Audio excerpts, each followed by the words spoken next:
Hey everyone, it is Fun Fact Friday, and I have some facts for you about lavender and relaxation. So here's my bottle of lavender.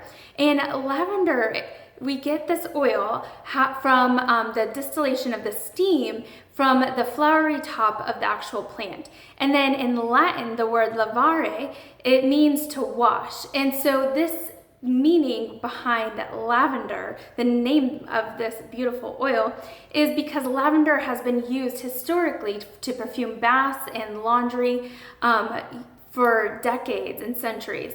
So now some ways to use lavender to relax. So how many of you actually take time and meditate?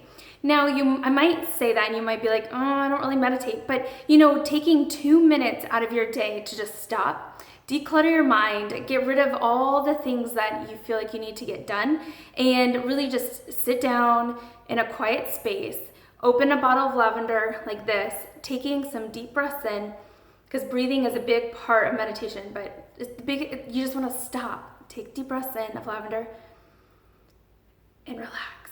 Just for 2 minutes. 2 minutes isn't going to make your day significantly more behind. It's not going to really have a negative impact. It's going to positively impact how you function the rest of the day.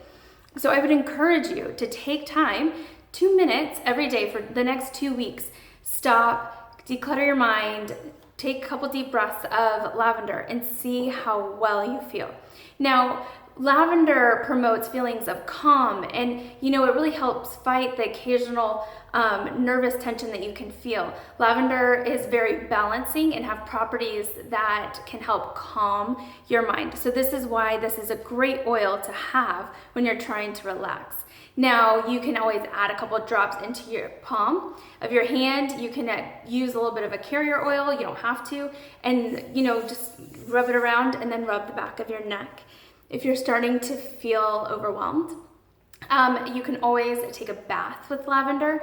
It is incredibly helpful to help kind of just rid your day of all the chaos that happened. And I'm gonna share a great recipe with you, but not today. You'll have to come back and find me on Monday for a great bath. But a hot bath can really impact you and your mood. So have a great rest of the week, and I look forward to seeing you. Bye.